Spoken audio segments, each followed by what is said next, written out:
Hello viewers, Asit তারফি coaching চ্যানেলে তোমাদের সকলকে স্বাগত জানাই। আজকের এই ভিডিও ক্লাসে তোমরা যারা কলকাতা বিশ্ববিদ্যালয়ে বি ইতিহাস অনার্সে 6 সেমিস্টারে পড়ছো, তোমাদের যে ডিএসসি B3 পেপারটি আছে, দক্ষিণ পূর্ব এশিয়ার ইতিহাস অর্থাৎ জাপানের ইতিহাস, এই পেপারটির একটি গুরুত্বপূর্ণ ইম্পর্টেন্ট প্রশ্ন, শগুনতন্ত্রের পতনের কারণ বা শগুনতন্ত্রের পতন কি হত্যা ছিল না আত্মহত্যা ছিল, এই প্রশ্নটি নিয়ে বিশদে আলোচনা করবো। আলোচনা শেষে যে উত্তরটি, সেই উত্তরটি তোমাদের সামনে আমি তুলে ধরবো। এই পেপারটির সিলেবাস সাজেশন এবং সাজেশন অনুযায়ী একাধিক প্রশ্নের উত্তর আমি ইতিপূর্বে চ্যানেলে আপলোড করেছি, তা তোমরা দেখে নিও। তার লিঙ্ক দেওয়া থাকবে ভিডিও ডেসক্রিপশন বক্সে। প্রতিটি ভিডিও তোমাদের ক্লাস রিলেটেড ভিডিও, ইম্পর্টেন্ট প্রশ্নের উপরে প্রতিটি ভিডিও রয়েছে, তাই তোমাদের দেখার জন্য বলা থাকলো ভিডিওগুলি, তার লিঙ্ক দেওয়া থাকবে ভিডিও ডেসক্রিপশন বক্সে। তো চলো শুরু করা যাক। আজকের ক্লাসে কি আলোচনার বিষয় আমরা দেখে নিই। CU BA history honours 6 sem DSC B3, এখানে প্রশ্ন হচ্ছে জাপানের টোকুগাওয়া শগুনতন্ত্রের পতনের কারণ। শগুনতন্ত্র কি? জাপান আমরা জানি একটা দেশ, এবং টোকুগাওয়া জাপানের রাজধানী টোকুগাওয়া, এবং এই টোকুগাওয়াতে মানে টোকিওতে এই শগুনেরা রাজত্ব করতেন। শগুন কারা? জাপানের তো সম্রাট আছে জানি। শগুন হচ্ছে জাপানের সম্রাটের যিনি প্রধান মন্ত্রী, তাকে আমরা বলি শগুন। এনারা হলেন সেনাপতি, এক কথা এনারা ছিলেন সামরিক শাসক। এখন এনারা এতটাই ক্ষমতাশালী হয়ে ওঠেন যে পরবর্তীকালে এরা টোকিওতে নিজস্ব একটা রাজধানী বানিয়ে তারা নিজেদের মতো করে স্বতন্ত্রভাবে শাসন কার্য পরিচালনা করতে থাকেন। জাপানের রাজাকে হাতের পুতুলে পরিণত করে সমস্ত ক্ষমতা এই শগুনরা কিন্তু দখল করে রেখেছিল। তা প্রায় 650 বছর এই শগুনতন্ত্র জাপানে ছিল এবং জাপানে রাজত্ব করে এরা, এবং রাজবংশ প্রায় কার্যত অকেজো হয়ে পড়ে। এই শগুন 650 বছর থাকার পর কিভাবে এই শগুনতন্ত্রের পতন হলো সেটা নিয়েই প্রশ্ন। সেই পতনের কারণগুলো কি? তো অনেকগুলো কারণ আছে। এত বড় একটা সিস্টেম তো আর হঠাৎ করে ভেঙে পড়ে না, নানা রকম ঘটনার ভিতর দিয়ে তার পতন ঠিক হয়। তো সেই পতনের কারণগুলো নিয়েই হচ্ছে আমাদের আজকের মূল আলোচনার বিষয়। তা দেখো, এখানে একটা বলা হচ্ছে যে 1191 খ্রিস্টাব্দ, এখানে ভালো করে দেখো, 1191 থেকে 1867। 1191 খ্রিস্টাব্দ থেকে এই শগুনতন্ত্র শুরু হয় এবং 1867 খ্রিস্টাব্দে গিয়ে শগুনতন্ত্রের পতন হয়। এখন 1197 খ্রিস্টাব্দে প্রথম যিনি শগুন ছিলেন তার নাম মিনামিটো জোরিটোমা। মিনামিটো জোরিটোমা ছিলেন প্রথম শগুন, আর 1867তে শেষ শগুন ছিলেন যোশিনোবু। এই যোশিনোবু ছিলেন শেষ এবং মিনামিটো জারিটোমা ছিলেন প্রথম শগুন। এর মাঝে অনেক শগুনেরা এসেছেন, একের পর এক শগুনের পুত্র আবার শগুন হয়েছেন, মানে প্রধানমন্ত্রী হয়েছেন জাপানে। এইভাবে কিন্তু তারা রাজত্ব করে গেছে। এখন 1603 খ্রিস্টাব্দ নাগাদ, মানে 1191 থেকে শুরু হয়েছে, 1603 খ্রিস্টাব্দ গিয়ে নাগাদ এই শগুনেরা টোকিওতে গিয়ে তারা রাজধানী স্থাপন করে এবং 1867 পর্যন্ত তারা এখানে প্রায় 200-250 বছরের কাছাকাছি তারা কিন্তু এই টোকিওতে রাজধানী স্থাপন করে স্বতন্ত্রভাবে শাসন ক্ষমতা পরিচালনা করে। তো এই সময়টাকে বলা হয় টোকুগাওয়া শগুনতন্ত্র বা টোকুগাওয়া শগুনেট বলা হয় ইংরেজিতে। তো যাই হোক, এখন শেষ যিনি শগুন ছিলেন তার নাম বললাম যোশিনোবু। তার আরেকটা নাম ছিল কেইকি। এখন এই কেইকি পদত্যাগ করেন। পদত্যাগের অনেকগুলো কারণ আছে। কারণটা হচ্ছে এই যে কিভাবে পতন হলো। যদি শেষ কারণটা আমরা দেখি তাহলে দেখবই যে জাপানের যে 4টি জনজাতি গোষ্ঠী ছিল, তোজো, সাতসুমা, হিতো এবং আরো একটি গোষ্ঠী, এই 4টি গোষ্ঠী একত্রিতভাবে একটা অভ্যুত্থানের ভিতর দিয়ে এই শগুনদের যে রাজধানী বা প্রাসাদ, সেই প্রাসাদ আক্রমণ করে এবং যোশিনোবু যে শেষ শগুন তিনি পদত্যাগ করেন, এবং পদত্যাগ করলে জাপানের সম্রাট সেই ক্ষমতা, তার সেই হৃত ক্ষমতা পুনরুদ্ধার হয় এবং এটাকে বলা হয় মেইজি পুনরুদ্ধার। সম্রাট তার ক্ষমতা ফিরে পান। এই সম্রাটের ক্ষমতা ফিরে পাওয়াটাকে বলা হচ্ছে মেইজি পুনরুদ্ধার। এই মেইজি পুনরুদ্ধার নিয়েও তোমাদের একটা ইম্পর্টেন্ট প্রশ্ন আছে সাজেশনে, এবং এটা নিয়েও আমি পরবর্তীতে ভিডিও ক্লাস তোমাদের নিয়ে আসবো। তাই এখানে আলোচনার বিষয়টা হচ্ছে এই যে কেইকি পদত্যাগ করলেন এবং শগুনতন্ত্রের পতন হলো। পতনের কারণগুলো কি কি কারণে এই শগুনতন্ত্রের পতনটা হলো সেটা নিয়ে আলোচনা। তা পতনের দুটি কারণ, একটা হচ্ছে আভ্যন্তরীণ সংকট আর একটা হচ্ছে বহির্চাপ। বহির্চাপটা পরে আসছি, তার আগে হচ্ছে আভ্যন্তরীণ কারণ নিয়ে যদি আমরা দেখি, তা আভ্যন্তরীণ কারণের মধ্যে অনেক কিছু রয়েছে। যেমন প্রশাসনিক অযোগ্যতা একটা কারণ, যেমন হচ্ছে ধর্ম সংক্রান্ত একটা সমস্যা ছিল, যেমন অর্থনৈতিক সংকট ছিল, যেমন দুর্ভিক্ষ, মহামারী এগুলো ছিল, কৃষকদের বিদ্রোহ ছিল, জনগণের অসন্তোষ ছিল। এগুলো নিয়েই হচ্ছে আভ্যন্তরীণ সংকট। আর বহির্চাপ বলতে বিদেশি এটা চাপ সৃষ্টি করেন, বিশেষ করে আমেরিকা। জাপান তো পৃথিবীর কাছে একটা আবদ্ধ ছিল, তার দরজা বন্ধ করে রেখেছিল, কোনো দেশের সাথে সেই যুদ্ধ বা এই বাণিজ্য করতো না, একেবারে নিজেদের মতো থাকতো। তো এখানে আমেরিকা জাপানের দরজাটাকে খুলতে চেয়েছিলেন বিশ্বের কাছে ব্যবসা বাণিজ্যের স্বার্থে। এই জন্য প্রথম কমোডোর পেরিকে সেখানে পাঠানো হয়, একজন নৌ অফিসারকে। সেই কমোডোর পেরি গিয়ে চিঠি দিয়ে আসেন যে আমেরিকায় জাপানের সাথে ব্যবসা করতে চাইছে, এবং বলেন পরের বছর তিনি আবার আসবেন এর উত্তর নিতে। তা পরে তিনি আবার ফিরে আসেন, এবং জাপানের যিনি শগুন ছিলেন যোশিনোবু, তিনি কিন্তু তাদের সেই দাবি মেনে নিয়েছিলেন, কমোডোর পেরির দাবি, এবং জাপানের সাথে আমেরিকার একটা বাণিজ্যিক চুক্তি হয়, জাপান বহির্বিশ্বের কাছে উন্মুক্ত হয়। তা এবং এই ঘটনার সঙ্গে সঙ্গে জাপানের যেসব জনজাতি গোষ্ঠীগুলো ছিল তারা এর বিরোধিতা করে, তারা সবাই একত্রিত হয়ে শগুনতন্ত্রকে আক্রমণ করে বা শগুনকে আক্রমণ করে, এবং শগুন পদত্যাগ করেন এবং সম্রাট ক্ষমতায় ফিরে আসেন, যাকে আমরা মেইজি পুনরুদ্ধার বলছি। শগুনতন্ত্রের পতন নিয়ে ঐতিহাসিক বিভিন্ন বক্তব্য রেখেছেন, মানে মত পার্থক্য আছে ঐতিহাসিকদের মধ্যে। এখানে কয়েকজন ঐতিহাসিকের নাম আমরা বলবো, এবং সেই ঐতিহাসিকদের লেখা যে গ্রন্থ, সেই গ্রন্থগুলোকে আমরা উল্লেখ করবো। যেমন প্রথম ঐতিহাসিক আছেন, দেখো G C. Allen, a short economic history of modern Japan. Sir George Sansom, তিনি একটি গ্রন্থ লিখছেন জাপানের short cultural history. W Elliot Griffiths লিখছেন দ্য মিকাডো এম্পায়ার। তারা এই গ্রন্থগুলিতে জাপানের যে আভ্যন্তরীণ সংকট, অর্থনৈতিক সংকট এবং যে অব্যবস্থা, তাকে দায়ী করছেন মূলত এই শগুনতন্ত্রের পতনের জন্য। মেইজি যুগের, মানে সম্রাট যখন ক্ষমতায় ফিরে পান, সেই যুগের এক প্রখ্যাত অর্থনীতিবিদ প্রিন্স মাতসুকাটা, তিনি অবশ্য অর্থনৈতিক কারণগুলোকে বেশি দায়ী করেছেন। তিনি বলছেন যে অর্থনৈতিক সংকটের জন্যই কিন্তু শগুনতন্ত্রের পতন হয়েছিল। এবং অন্যদিকে ফেয়ার ব্যাংকের মতো ঐতিহাসিক বা ক্রেইগের মতো ঐতিহাসিক যারা গ্রন্থ লিখেছেন east Asia the modern transformation, তিনি বলছেন যে বৈদেশিক চাপ, এই যে কমোডোর পেরির অভিযান হয়েছিল, এই বৈদেশিক চাপই এই শগুনতন্ত্রের পতনের প্রধান কারণ ছিল। অভ্যন্তরীণ কারণ বা অর্থনৈতিক সংকট এগুলো কিন্তু মুখ্য কারণ নয়। ফেয়ার ব্যাংকের মতো, যিনি দক্ষিণ এশিয়ার একজন স্বনামধন্য বিশেষজ্ঞ, তিনি এই কথা বলছেন যে বৈদেশিক চাপের কথা বলছেন, এবং তাকে সমর্থন করে রইসচারের মতো আরেকজন ঐতিহাসিক বলছেন যদি কমোডোর পেরির অভিযান না হতো জাপানে, তাহলে এই শগুনরা হয়তো আরো 100 বছর রাজত্ব করতেন। তাহলে বৈদেশিক চাপ কিন্তু একটা গুরুত্বপূর্ণ। যাই হোক, স্যানসন এবং গ্রিফিথ বলছেন যে আভ্যন্তরীণ বিস্ফোরণ মানে এক্সপ্লোশন ফ্রম উইথ ইন, মানে অভ্যন্তরীণ বিস্ফোরণই ছিল, অভ্যন্তরীণ সংকট ছিল এই শগুনতন্ত্রের পতনের প্রধান কারণ। তো এখানে এরকম ঐতিহাসিকদের বিভিন্ন মতামত রয়েছে। কেউ অর্থনৈতিক কারণ বলছেন, প্রিন্স মাতসুকাটা, কেউ বলছে আভ্যন্তরীণ সংকট, আবার কেউ বলছেন যে উভয়বিধ কারণই কিন্তু এখানে কম বেশি ক্রিয়াশীল ছিল। তো এইভাবে এই কারণগুলোকে আমাদের মেনশন করতে হবে। এরপরে যে ব্যাপারটা দেখবো সেটি হচ্ছে, দেখো সভ্যতার সংগ্রাম, এই যে থিওরিটা, যে সভ্যতা কিভাবে টিকে থাকে আর কিভাবে ধ্বংসপ্রাপ্ত হয়, এক্ষেত্রে আর্নল্ড টয়েনবি, ইংল্যান্ডের স্বনামধন্য ঐতিহাসিক, তিনি একটি তত্ত্ব খাড়া করছেন। তিনি বলছেন যে সভ্যতার সংগ্রাম বা সভ্যতার ধ্বংসপ্রাপ্ত হয় মূলত 3টি কারণে। এক, শাসক যদি অযোগ্য হয় তাহলে সেটি একটা কারণ, মানে শাসকের যদি সৃজনশীল শক্তি বা ক্ষমতা না থাকে সেটা একটা কারণ। এবং আরেকটি কারণ হচ্ছে যে সংখ্যাগরিষ্ঠ জনগণ, তাদের যদি সমর্থন না থাকে তাহলে কিন্তু যে শাসক তিনি কিন্তু শাসন করতে পারেন না। এছাড়া সামগ্রিকভাবে যে একতা, সেই একতার যদি অভাব হয় তবে কিন্তু একটি সভ্যতা ধ্বংসপ্রাপ্ত হয়।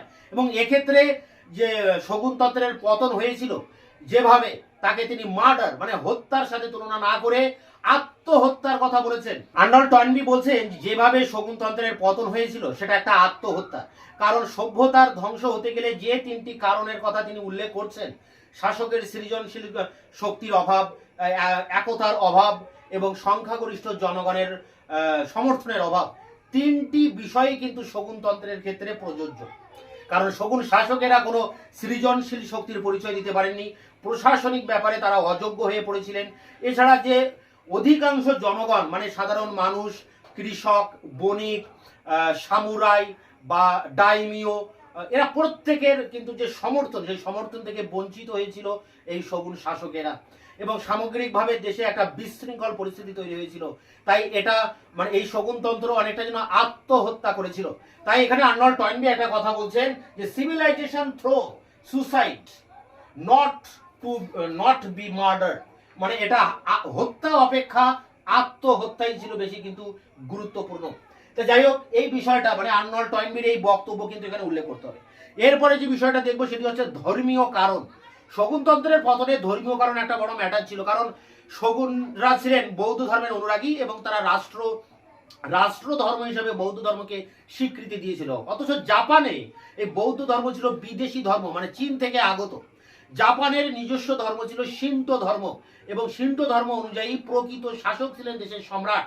অবশ্য শকুনেদের কাছে শকুনরাই কিন্তু সমস্ত ক্ষমতা দখল করে রেখেছিল। তাই সাধারণ মানুষ চেয়েছিল তাদের শিন্টো ধর্মের পুনরুত্থান হোক এবং সম্রাট তার পুনরায় তার ক্ষমতায় ফিরে আসুক। এই শিন্টো ধর্মের পুনরুত্থানের দাবিতে তাদের ভিতরে একটা শগুন বিরোধী আন্দোলনের তারা অটোমেটিক্যালি জন্ম দেয়। এবার আসছি যে জন হ্যালিডের মতো বা নরম্যানের মতো বা হি বার্টনের মতো ঐতিহাসিকরা তারা বলছেন যে অর্থনৈতিক সংকট ছিল মূলত প্রধান কারণ শকুনতন্ত্রের পতনে।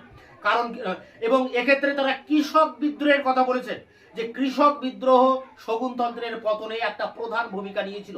কারণ যে ডাইমিও বা জমিদারেরা ছিল তারা নগদে রাজস্ব আদায় করতে শুরু করে। এর ফলে তাদের সুবিধা হয় ঠিকই, কিন্তু কৃষকদের অবস্থা খারাপ হয়ে যায়। কৃষকরা ঋণগ্রস্ত হয়ে পড়ে এই নগদ অর্থে ঋণ মেটাতে গিয়ে। এছাড়া ডাইমিওরা কৃষকদের উপরে অত্যাধিকারে কর চাপায় এবং সেটা আদায় করতে গিয়ে তাদের উপরে কিন্তু নির্যাতন করতে থাকে। তা দীর্ঘদিন ধরে এই নির্যাতিত হতে হতে কৃষক শ্রেণী ঘুরে দাঁড়ায় এবং কৃষক বিদ্রোহ সংগঠিত করে, একাধিক কৃষক বিদ্রোহ, এবং যার ভিতর দিয়ে শগুন বিরোধী একটা জনরোষ বা ক্ষোভ কিন্তু তৈরি হয়। এছাড়া অর্থনৈতিক সংকট হিসাবে যদি আমরা দেখি যে এই সময় শগুনদের যে প্রশাসনিক ব্যয় সেটা অনেক আগের তুলনায় বৃদ্ধি পায়। এছাড়া সমুদ্র তীরবর্তী, চতুর্দিকে জাপানের সমুদ্র তীরবর্তীর যে অঞ্চলের নিরাপত্তা রক্ষার জন্য জাহাজ নির্মাণ করা, বন্দরের শ্রীবৃদ্ধি করা, আধুনিক অস্ত্র কারখানা গড়ে তোলা, এসবের জন্য কিন্তু শগুনদের প্রচুর অর্থের প্রয়োজন হয়েছিল এবং তার জন্য তারা যে অতিরিক্ত কর জনগণের উপরে চাপায় এবং জনগণ এটা দিতে না পেরে তারা কিন্তু বিদ্রোহে সামিল হয়। এছাড়া যে রাজস্বের ব্যাপক পরিমাণে ঘাটতি দেখা দেয়, বাজেটের আয় ব্যয়ের মধ্যে সামঞ্জস্য থাকে না এবং চালের দাম থেকে শুরু করে নিত্য প্রয়োজনীয় জিনিসের দাম অত্যাধিক হারে বেড়ে যায়। বিশেষ করে যে প্রধান খাদ্যশস্য ছিল চাল, সে চালের ঊর্ধ্ব মূল্য বা কালোবাজারি, ফাটকাবাজি, এগুলোর জন্য জাপানে সাধারণ মানুষের মধ্যে চাল নিয়ে দাঙ্গা বাঁধে, যাকে আমরা রাইস রায়েট বলতে পারি, চাল দাঙ্গা। এই চাউল দাঙ্গা কিন্তু একটি প্রধান ভূমিকা নিয়েছিল এই শগুন বিরোধী এই গণ আন্দোলনে। এছাড়া এই সময় অজন্মা মহামারী, খরা, বন্যা, প্রাকৃতিক দুর্যোগ লেগেই ছিল। তাই প্রিন্স মাতসুকাটা পরবর্তীকালের মেইজি যুগের একজন অর্থনীতিবিদ, তিনি কিন্তু এই শগুনতন্ত্রের পতনে প্রধান কারণ হিসেবে তিনি এই অর্থনৈতিক সংকটকে দায়ী করেছেন। তো এই অর্থনৈতিক সংকট, ধর্মীয় কারণ, আভ্যন্তরীণ বিশৃঙ্খলা, শগুনদের প্রশাসনিক অযোগ্যতা, এগুলো নিয়েই হচ্ছে আভ্যন্তরীণ কারণ। এরপরে আসে বহির্চাপ। বহির্চাপ বলতে এখানে যে কমোডোর পেরির অভিযান। দেখো, কমোডোর পেরির অভিযান একটা 5 নম্বরের টিকা, তোমাদের ইম্পর্টেন্ট, সেটি নিয়েও আমি ভিডিও ক্লাস দিয়েছি, তোমরা ওটা দেখে নিও, তাহলে বুঝতে পারবে কমোডোর পেরির অভিযানের ম্যাটারটা কি। ঠিক এই সময় যখন জাপানের শগুন বিরোধী একটা গণ আন্দোলন তৈরি হচ্ছে এবং শগুনতন্ত্র ধুঁকছে, ক্ষয়প্রাপ্ত শগুনতন্ত্র, ঠিক এই সময় সেখানে এসে আমেরিকা উপস্থিত হয়, কমোডোর পেরিকে পাঠায় এবং বলা হয় যে জাপানের সাথে আমেরিকা ব্যবসা বাণিজ্য করবে, তার জন্য বিভিন্ন বন্দর তাকে খুলে দিতে হবে। এবং পরবর্তীতে জাপান এই আমেরিকার কাছে নথি স্বীকার করে এবং জাপান কিন্তু উন্মুক্ত হয়ে যায়, আমেরিকার সাথে ব্যবসা বাণিজ্য করার জন্য চুক্তি করে। তাহলে জাপান বহির্বিশ্বের উন্মুক্ত হয়ে যায়। এর ফলে জাপানের আভ্যন্তরীণ যে দুটো গোষ্ঠী ছিল, একটি গোষ্ঠী চেয়েছিল যে হ্যাঁ আমেরিকার সাথে বাণিজ্য হোক, আরেকটি গোষ্ঠী চেয়েছিল যে না, বিশ্বের কাছে জাপান উন্মুক্ত হবে না। এই গোষ্ঠী শগুন বিরোধী গণ আন্দোলন গড়ে তোলে, যে আন্দোলনের মধ্যে জাপানের অন্যান্য যেসব সামাজিক গোষ্ঠীগুলো ছিল, যেমন সাতসুমা, তোজো, এইসব গোষ্ঠীগুলো তার ভিতরে সামিল হয় এবং সবাই একত্রিত হয়ে 1867 খ্রিস্টাব্দে শগুনদের রাজধানী বা প্রাসাদ টোকিওতে আক্রমণ করে। এর ফলে শেষ যিনি শগুন ছিলেন সেই যোশি নোবু তিনি পদত্যাগ করেন এবং সেই সঙ্গে সঙ্গে শগুনতন্ত্রের ধ্বংসপ্রাপ্ত বা ধ্বংসলীলা শেষ হয়ে যায়। শগুনতন্ত্র জাপানের ইতিহাসে যে 650 বছর রাজত্ব করছিল সেই শগুনতন্ত্র ধূলিসাৎ হয়ে যায় এবং সেই দেশের সমস্ত প্রশাসনিক রাজনৈতিক সমস্ত ক্ষমতা চলে যায় সম্রাটের হাতে। এবং সম্রাট এই যে 4টি গোষ্ঠী আছে এই 4টি গোষ্ঠীকে নিয়ে একটি সংবিধান রচনা করেন, যে সংবিধান হচ্ছে জাপানের প্রথম সংবিধান সাধারণ মানুষের জন্য। তাই এইভাবে জাপানে শগুনতন্ত্রের পতনের ভিতর দিয়ে রাজা বা সম্রাট তার ক্ষমতায় পুনঃপ্রতিষ্ঠিত হয়, যাকে আমরা বলছি জাপানি ভাষায় মেইজি পুনরুত্থান। তাই এই ছিল জাপানে টোকুগাওয়া শগুনতন্ত্রের পতনের কারণ। সেখানে কত থেকে কত সাল 1191 থেকে 1867 পর্যন্ত শগুনতন্ত্র রাজত্ব করেছে সেটা উল্লেখ করতে হবে। প্রথম শগুন ছিল মিনামোটা জোরিটোমো, শেষ ছিল যোশিনোবু। এবং এই শগুনতন্ত্রের পতনে মূলত অর্থনৈতিক কারণটাই বেশি দায়ী এবং পাশাপাশি ছিল বহির্চাপ। শেষ আঘাত ছিল বহির্চাপ। অভ্যন্তরীণ কারণ হিসেবে এখানে অনেক ঐতিহাসিক জি.সি. অ্যালেন, এলিয়ট গ্রিফিস এবং এখানে sir George Sansom, Fairbank, Craig, Reischauer, Arnold Toynbee এরকম বিভিন্ন ঐতিহাসিকরা তারা যেসব কারণগুলোকে উল্লেখ করেছেন এবং সেই কারণের বিভিন্ন যুক্তি দিয়েছেন, প্রমাণ দিয়ে দাখিল করেছেন যে এই আভ্যন্তরীণ সংকট এবং এর সাথে সাথে বৈদেশিক চাপ মানে কমোডোর পেরির অভিযান এগুলোর সম্মিলিত রূপ ছিল জাপানের শগুনতন্ত্রের পতন। তাই এই প্রশ্নের উত্তর নিয়ে 20 নাম্বারের প্রায় 1000 শব্দের উত্তর, এবং এই প্রশ্নটি তোমাদের অনেকেরই কলেজে কিন্তু টিউটোরিয়ালের টপিক হিসেবে দিয়েছে। তা আমি সেই জন্য এই প্রশ্নটি নিয়ে ভিডিও ক্লাস তোমাদের জন্য নিয়ে এলাম এবং এর উত্তরটি নিয়ে 1000 ওয়ার্ডের উত্তর নিয়ে আমি এবার অন স্ক্রিন আলোচনা করব। হিস্ট্রি অফ জাপান, এখানে 20 মার্কসের একটি কোশ্চেন। জাপানের টোকুগাওয়া শগুনতন্ত্রের পতনের কারণগুলি বিশ্লেষণ করো। এর উত্তরটি তোমরা যেভাবে লিখবে দেখে নাও। 1992 থেকে 1867 খ্রিস্টাব্দ পর্যন্ত সময়কাল জাপানের ইতিহাসে সামন্ত যুগ নামে পরিচিত ছিল। উক্ত সময়কাল শগুনতন্ত্রের যুগ নামেও পরিচিত বা প্রসিদ্ধ। সর্বপ্রথম শগুন ছিলেন মিনামোটো জোরিটোমো এবং সর্বশেষ শগুন ছিলেন যোশিনোবু। প্রসঙ্গত শগুনতন্ত্রের প্রকৃত অর্থ হল সেনানায়ক। 1603 খ্রিস্টাব্দ থেকে 1867 খ্রিস্টাব্দ পর্যন্ত দীর্ঘ সময় অর্থাৎ 250 বছরের বেশি সময় জাপান টোকুগাওয়া শগুনতন্ত্রের টোকুগাওয়া শগুনেট এর অধীন ছিলেন। যাই হোক 1867 খ্রিস্টাব্দের শেষ শগুন কেইকি বা যোশিনোবু পদত্যাগের সঙ্গে সঙ্গেই জাপানের ইতিহাসে সুদীর্ঘ শগুন শাসনের অবসান ঘটে। এর পরের প্যারা দেখো, শগুনতন্ত্রের পতনের কারণগুলি বিশ্লেষণ করলে দেখা যায় যে প্রধানত আভ্যন্তরীণ সংকট এবং বহির্চাপ এই দুটি মিলিত কারণে শগুনতন্ত্রের পতন ঘটিয়েছিল। আভ্যন্তরীণ সংকট বলতে প্রশাসনিক অযোগ্যতা, ধর্ম সংক্রান্ত সমস্যা, অর্থনৈতিক সংকট, দুর্ভিক্ষ ও মহামারী, কৃষক বিদ্রোহ এবং জনগণের রোষকেই নির্দেশ করে। আর বহির্চাপ বলতে 1853 খ্রিস্টাব্দে কমোডোর পেরির নৌ অভিযানের সূত্র ধরে জাপানের আবরণ উন্মোচন তথা বিচ্ছিন্নতার অবসানকে নির্দেশ করে। পরের প্যারা দেখো, প্রসঙ্গত শগুনতন্ত্রের পতনের কারণ বিশ্লেষণের ক্ষেত্রে জাপানি ঐতিহাসিকদের মধ্যে যথেষ্ট মতপার্থক্য লক্ষ্য করা যায়। G C. Allen a short economic history of modern Japan গ্রন্থে, sir George Sansom Japan a short cultural history গ্রন্থে এবং ডব্লিউ.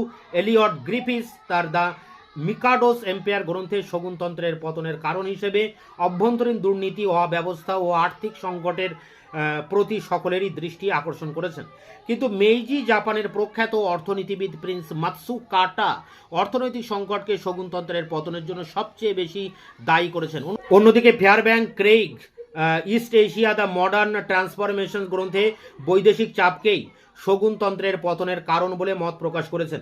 রোইস্টারের মতে মনে করেন যে পেরির নৌ অভিযান না ঘটলে শগুনরা আরও 100 বছর স্থায়ীভাবে শাসন করতে পারত। তাই তিনি অর্থনৈতিক সংকটকে বেশি গুরুত্ব দেননি। অথচ স্যানসম ও গ্রিফিস অভ্যন্তরীণ বিস্ফোরণ বা এক্সপ্লোশন ফ্রম উইথ ইনকে শগুনতন্ত্রের পতনের প্রধান কারণ বলে মত প্রকাশ করেছেন। পরের প্যারা দেখো, সভ্যতার সংকট সম্পর্কে প্রখ্যাত ঐতিহাসিক আর্নল্ড টয়েনবি তিনি 3টি লক্ষণের উপর গুরুত্ব আরোপ করেছেন। এগুলি হলো শাসক সম্প্রদায়ের মধ্যে সৃজনশীল শক্তির অভাব, সংখ্যাগরিষ্ঠ শাসিত শ্রেণীর শাসক শ্রেণীর প্রতি আনুগত্যের অভাব এবং সামগ্রিক একতার অভাব। বস্তুতপক্ষে উল্লেখিত এই 3টি কারণে যখন কোনো সভ্যতা ধ্বংস হয় তখন বুঝতে হবে যে সেই সভ্যতা আত্মঘাতী হয়েছে। টয়েনবির ভাষাতে বহির আক্রমণ হলো হত্যা মানে মার্ডার, তার ভাষায় civilisation through suicide not be murder, অর্থাৎ সভ্যতা ধ্বংসের জন্য তিনি হত্যা অপেক্ষা আত্মহত্যাকে বেশি প্রাধান্য দিয়েছেন। প্রসঙ্গত টয়েনবির উল্লেখিত উক্তিটি শগুনতন্ত্রের পতনের ক্ষেত্রে প্রযোজ্য, কারণ ঊনবিংশ শতকে টোকুগাওয়া শগুন শাসকদের সৃজনী শক্তির অভাব ছিল, তারা সামরিক শক্তির উপর নির্ভরশীল ছিলেন। সংখ্যাগরিষ্ঠ মানুষ, বিশেষত কৃষক সম্প্রদায়, সাধারণ মানুষ, ডাইমিও, সামুরাই, বণিকরা শগুন সরকারের প্রতি আস্থাশীল ছিলেন না এবং জাপানি সমাজে অর্থনৈতিক বৈষম্যের জন্য সামাজিক একতার অভাব ছিল। পরের প্যারা, জাপানের শগুন শাসকরা বৌদ্ধ ধর্মে বিশ্বাসী ছিলেন এবং উক্ত ধর্মকে তারা রাষ্ট্রীয় ধর্মের স্বীকৃতি দিয়েছিলেন, কিন্তু জাপানের সাধারণ মানুষ সে দেশের নিজস্ব শিন্টো ধর্মের প্রতি অনুরক্ত ছিলেন। শিন্টো ধর্মাবলম্বীরা সম্রাটকেই দেশের প্রকৃত শাসক বলে মনে করতেন, অথচ শগুনরা তখন সম্রাটকে আড়ালে রেখে প্রকৃত শাসন কার্য পরিচালনা করতেন। কাজে জনসাধারণের জন্য শগুন শাসনের কোনো ধর্মগত বা ন্যায়সঙ্গত ভিত্তি ছিল না। তাই বৌদ্ধ ধর্মের প্রভাবের বিরোধিতা এবং শিন্টো ধর্মের পুনরুদ্ধারের দাবি জাপানের শগুন বিরোধী আন্দোলনের জন্ম দেয়। পরের প্যারা, সপ্তদশ শতকের দ্বিতীয়ার্ধ থেকে টোকুগাওয়া শগুনতন্ত্রের প্রশাসনিক দক্ষতা হ্রাস পেতে থাকে। বস্তুতপক্ষে 1603 থেকে 1651 মধ্যে প্রথম 3 জন টোকুগাওয়া শগুনের আমলে জাপানে এক দক্ষ শাসন ব্যবস্থা বলবৎ ছিল, কিন্তু 1651 থেকে 1716 এর মধ্যে শাসনরত 4 শগুন পরবর্তী শাসকদের মতো দক্ষ ছিল না। প্রসঙ্গত উল্লেখ্য, ঔরঙ্গজেবের মৃত্যুর পর পরবর্তী মুঘল সম্রাটরা যেমন অদক্ষ ও আরামপ্রিয়, তেমনি পরবর্তী শগুনরাও তাদের আনুগত্য কর্মচারীদের উপর শাসনভার অর্পণ করে নিজেরা আরামে ও বিশ্রামে দিন যাপন করতে থাকেন। শাসন ক্ষেত্রে ডাইমিও মানে বড় জমিদার শ্রেণী ও সামুরাই মানে পেশাদার সৈনিক শ্রেণীদের উপর নির্ভরতা বৃদ্ধির ফলে প্রশাসনিক ক্ষেত্রে অরাজকতার সৃষ্টি হতো। পরের প্যারা দেখো, একাদশ শগুন ইয়ানারি 1787 থেকে 1837 শাসনকালে দেশে রাজনৈতিক ও অর্থনৈতিক সংকট প্রকট হয়ে ওঠে। দুর্ভিক্ষ, মহামারী ও আর্থিক অনটনের ফলে মানুষের অবস্থা চরমে পৌঁছায়। চালের মূল্য বৃদ্ধির জন্য মজুতদারদের বিরুদ্ধে দাঙ্গা দেখা দেয়, যা চাউল দাঙ্গা বা রাইস রায়টস নামে পরিচিত। পরবর্তী দ্বাদশ শগুনের আমলেও দেশে পুনরায় দুর্ভিক্ষ দেখা দেয়, যদিও দ্বাদশ শগুন ইয়েজোশি 1837 থেকে 1853 জাপানের আর্থিক সংকট মোচনের জন্য কিছু পদক্ষেপ গ্রহণ করেছিলেন। 1841 তিনি কিছু সংস্কার করেন যা টেম্পো সংস্কার নামে খ্যাত, কিন্তু এতদ সত্ত্বেও টোকুগাওয়া যুগের অর্থনীতিকে পুনরুজ্জীবিত করা সম্ভব হয়নি। শেষ 3 শগুন, বিশেষত যোশিনোবুর আমলে অর্থনৈতিক সংকট ও বৈদেশিক চাপ শগুনতন্ত্রের পতনকে অনিবার্য করে তোলে। পরের প্যারা, ঐতিহাসিক জন হ্যালিডে, হিউ বার্টন এবং E.H. নরম্যান প্রমুখরা শগুনতন্ত্রের পতনের জন্য টোকুগাওয়ার শাসনাধীন জাপানের কৃষক বিদ্রোহগুলিকে দায়ী করেছেন। প্রসঙ্গত উল্লেখযোগ্য, টোকুগাওয়া জাপানে কৃষকদের উপর অতিমাত্রায় করের বোঝা চাপানো হয়েছিল এবং কৃষকরা প্রায় ডাইমো সামন্ত প্রভুদের দ্বারা নির্যাতিত হতেন। শহরের পতন এবং শহুরে সভ্যতার বিকাশের ফলে সপ্তদশ ও অষ্টাদশ শতকে চাউলের পরিবর্তে মুদ্রা বিনিময়ের মাধ্যম হিসেবে প্রচলিত হয় ধনী সম্প্রদায় খুশি হলেও কৃষকদের আর্থিক সংকট বৃদ্ধি পায়। স্বাভাবিকভাবে কৃষক সম্প্রদায়ের ক্ষোভ শগুন শাসনের উপরে এসে পড়ে। এই জন্য অষ্টাদশ ও ঊনবিংশ শতকে জাপানের কৃষক সম্প্রদায় বেশ কয়েকটি কৃষক বিদ্রোহ সংগঠিত করে, আর এই কৃষক বিদ্রোহগুলি শগুনতন্ত্রের অধীন সামন্ততন্ত্রের ভিত্তিকে দুর্বল করে দেয়। পরের প্যারা দেখো, কৃষি সংকট ও কৃষক বিদ্রোহের ফলে ডাইমোদের জমি থেকে আয় হ্রাস পায়, অথচ নাগরিক জীবনযাপনের ব্যয় বৃদ্ধির কারণে ডাইমোদের আর্থিক সংকটে পড়তে হয়। সুতরাং তারা এই আর্থিক সংকটের জন্য শগুনদেরকে দায়ী করেন এবং শগুনদের প্রতি বিদ্বেষভাবাপন্ন হয়। অন্যদিকে টোকুগাওয়া জাপানে কোনো যুদ্ধবিগ্রহ না থাকায় পেশাদার যোদ্ধা শ্রেণী হিসেবে সামুরাইদেরও প্রয়োজনীয়তা হ্রাস পায়। স্বাভাবিকভাবে ডাইমোদের কাছে সামুরাইরা পরজীবী বা বোঝাই হিসেবে গণ্য হতে থাকে। এর ফলে সামুরাইদের ভাতা হ্রাস পায় এবং তাদের মধ্যেও শগুন বিরোধী মনোভাব দানা বাঁধতে থাকে। পরের প্যারা দেখো, অষ্টাদশ ও ঊনবিংশ শতকে জাপানে যখন এক শগুন বিরোধী মনোভাব প্রকট হয়ে ওঠে, তখন উক্ত পরিস্থিতিতে মোকাবিলা করার জন্য শগুনরা যে পন্থা অবলম্বন করেন তা বুমেরাং হয়ে ফিরে আসে। ডাইমো সামুরাইরা যাতে শগুন বিরোধী আন্দোলনে যোগ না দেয়, সেই জন্য শগুনরা তাদের সাংস্কৃতিক কার্যকলাপের প্রতি আকৃষ্ট করার চেষ্টা করেন। এর ফলে অষ্টাদশ শতকের শেষার্ধে এবং ঊনবিংশ শতাব্দীর প্রারম্ভে সারা জাপানে এক সাংস্কৃতিক জাগরণ দেখা দেয়। জাপানের বুদ্ধিজীবীরা সাহিত্য চর্চা, বিশেষত ইতিহাস রচনায় মনোনিবেশ করেন। প্রিন্স কোমান জাপানের ইতিহাস মানে ডাই নিহনশি, প্রসিদ্ধ পণ্ডিত রাই শ্যানো জাপানের উত্থান ও পতনের ইতিহাস মানে নিহন গাইশি এবং সেই কি মানে জাপানের রাজনৈতিক ইতিহাস রচনা করেন। পরের প্যারা দেখো, আলোচ্য গ্রন্থগুলি পাঠ করে জাপানি জনগণের মধ্যে জাতীয়তাবাদের উন্মেষ এবং সম্রাটের প্রতি আনুগত্য প্রকট হয়ে ওঠে। তারা বুঝতে পারেন যে দেশের প্রকৃত শাসক সম্রাট শগুনরা রন, ফলে শগুনতন্ত্রের প্রতি জনসমর্থন হ্রাস পায়। চৈনিক দার্শনিক ওয়াং ইয়াং মিংয়ের তত্ত্বগত শিক্ষা প্রচার জাপানের শগুন বিরোধী আন্দোলনকে তীব্র করে তোলে এবং জাপানিদের মনে শগুন শাসনের বৈধতা নিয়ে সন্দেহ দেখা যায়। একই সাথে লিখবে, সুতরাং শগুন যে উদ্দেশ্যে দেশের সাংস্কৃতিক চর্চা বৃদ্ধি করতে চেয়েছিলেন তা ব্যর্থ হয়। যাই হোক, জাপানি জনগণ মনে যখন এই রূপ একটা পরিবর্তন সংগঠিত হয়, তখনই অর্থনৈতিক সংকট এবং বৈদেশিক চাপ এই পরিবর্তনকে ত্বরান্বিত করে। পরের প্যারায় দেখো, অর্থনৈতিক সংকটের উপরে বলা হচ্ছে, মেইজি যুগে জাপানি অর্থনীতিবিদ প্রিন্স মাতসুকাটা এবং পরবর্তীকালে অধ্যাপক অ্যালেন অর্থনীতির সংকটকে টোকুগাওয়া শাসনের অবসানের কারণ হিসেবে ব্যাখ্যা করেছেন। প্রকৃতপক্ষে 1867 খ্রিস্টাব্দের পূর্বে বহু বছর ধরে জাপানে একটা আর্থিক সংকট বিরাজ করছিল। অষ্টাদশ শতকের প্রথম দিকে এক মারাত্মক অগ্নিকাণ্ড, ভূমিকম্পজনিত ক্ষয়ক্ষতি এবং অনিয়ন্ত্রিত প্রশাসনিক ব্যয় নির্বাহের জন্য রাজস্ব ঘাটতি দেখা দেয়। যদিও অষ্টাদশ শতকের মধ্যভাগে জাপানের অর্থনীতি কিছুটা স্থিতিশীলতা দেখা যায়, কিন্তু 1817 খ্রিস্টাব্দের পরবর্তীকালে যুদ্ধ জাহাজ ক্রয়, জাহাজ কারখানা নির্মাণ, উপকূলবর্তী অঞ্চলের নিরাপত্তার জন্য সরকারের দুর্গ নির্মাণের ফলে ব্যয় বৃদ্ধি পায়। হোগ্গো তার the social and economic history of Japan গ্রন্থে উল্লেখ করেছেন যে টেম্পো যুগে 1830 থেকে 43 খ্রিস্টাব্দের মধ্যে ব্যয় 15 লক্ষ পাউন্ড থেকে বৃদ্ধি পেয়ে দাঁড়ায় 25 লক্ষ পাউন্ডে। ফলে বাজেটে ঘাটতি দেখা দেয়। এর সাথে সাথে রাজস্ব বিভাগের দুর্নীতি গ্রস্ত কর্মচারীরা শগুন শাসনের দুর্বলতার সুযোগে রাজকোষের অর্থ আত্মসাৎ করতে থাকে এবং সেই সঙ্গে 1830 খ্রিস্টাব্দে অজন্মা দুর্ভিক্ষ, মহামারী আর্থিক সংকটকে আরও ঘনীভূত করে তোলে।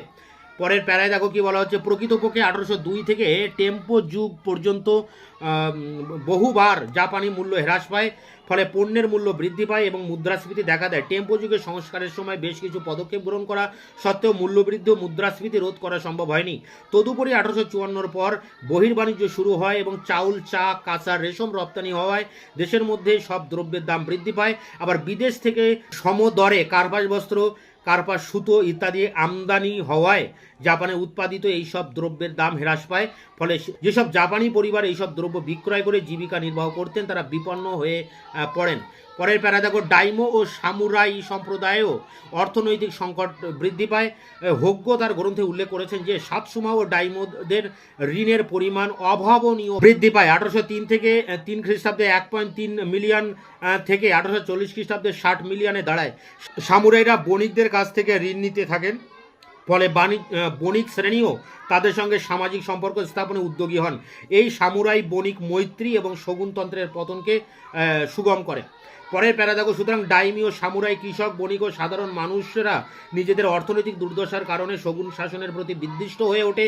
প্রশাসনিক অযোগ্যতা, অমিত ব্যয়িতা, ঘাটতি বাজেট, রপ্তানির তুলনায় আমদানি বৃদ্ধি, ইয়েনের মূল্য হ্রাস, মুদ্রাস্ফীতি, দ্রব্যমূল্য বৃদ্ধি, মহামারী, অজন্মা প্রভৃতি বিবিধ কারণে আভ্যন্তরীণ সংকটের ফলে জাপানে যখন এক সামাজিক বিপ্লব বা বিস্ফোরণের সম্মুখীন, তখনই 1853 খ্রিস্টাব্দে কমোডোর পেরির অভিযান জাপানের আবরণ উন্মোচন করে এবং জাপান তার রুদ্ধদ্বার নীতি পরিত্যাগ করতে বাধ্য হয়।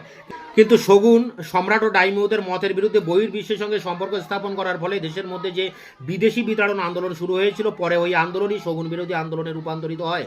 রাজতন্ত্রের সপক্ষে এবং শগুন শাসনের বিপক্ষে এই আন্দোলনে সাতসুমা, চোশু গোষ্ঠী সম্প্রদায়ের লোকজন যোগ দেন এবং তার পাশাপাশি হিজেন, টোজা গোষ্ঠীর যোগদান শগুনতন্ত্রের পতনকে সুনিশ্চিত করে। তাছাড়া 1868 3রা জানুয়ারি সাতসুমা, চোশু বাহিনী, এডিচেন ও নাগ ইয়ার জ্ঞাতি সামন্ত গোষ্ঠী এবং বাইরের টোসা ও হিরোসীমা গোষ্ঠীর সাহায্যপুষ্ট হয়ে শগুন রাজপ্রাসাদ দখলের মাধ্যমে রাজত্ব পুনরুদ্ধার করে। এডোতে শগুন বিরোধী ও শগুনদের সমর্থকদের মধ্যে সংঘর্ষের পর শগুন শাসক যোশিনোবু পদত্যাগ করলে দীর্ঘ শগুন শাসনের 1192 থেকে 1867 অবসান ঘটে। এবং শেষ প্যারা দেখো, এখানে একটা উপসংহার বলা হচ্ছে, বস্তুতপক্ষে শগুনতন্ত্রের পতনের জন্য ঐতিহাসিক হল, লাটুরেট, অ্যালবার্ট ক্রেইগ প্রমুখরা বিভিন্ন প্রকার সম্প্রদায়ের যেমন সাতসুমা, চোশু, হিজেন, টোজা এর নেতৃত্ব দানকে বেশি কৃতিত্ব দিয়েছেন। তা সত্ত্বেও বলা যায় যে চোশু, সাতসুমা, ডাইমিও, সামুরাই, কৃষক সম্প্রদায় অর্থাৎ সর্বশ্রেণীর মানুষের সক্রিয় অংশগ্রহণ ছিল শগুন বিরোধী আন্দোলনের সাফল্য পাওয়ার চাবিকাঠি। পরিশেষে কথা বলা হয় যে অসঙ্গত হবে না যে শগুনতন্ত্রের পতনের ক্ষেত্রে আভ্যন্তরীণ কারণই ছিল প্রধান, বৈদেশিক চাপ একে ত্বরান্বিত করেছিল মাত্র। তাই এই ছিল তোমাদের শগুনতন্ত্রের পতনের কারণে তার 20 নম্বরের 1000 ওয়ার্ডের নোটস। গ্রন্থপঞ্জি, এখানে 3টি গ্রন্থের নাম আছে, তোমরা দেখে নাও। এক আধুনিক যুগে পূর্ব এশিয়ার সংক্ষিপ্ত ইতিহাস, দেবপ্রসাদ চৌধুরী, পশ্চিমবঙ্গ রাজ্য পুস্তক পর্ষদ, কলকাতা, 1986। 2 নম্বর, জাপানের রূপান্তরের ইতিহাস, 1600 থেকে 1945, অমিত ভট্টাচার্য, সেতু প্রকাশনী, কলকাতা, 2010।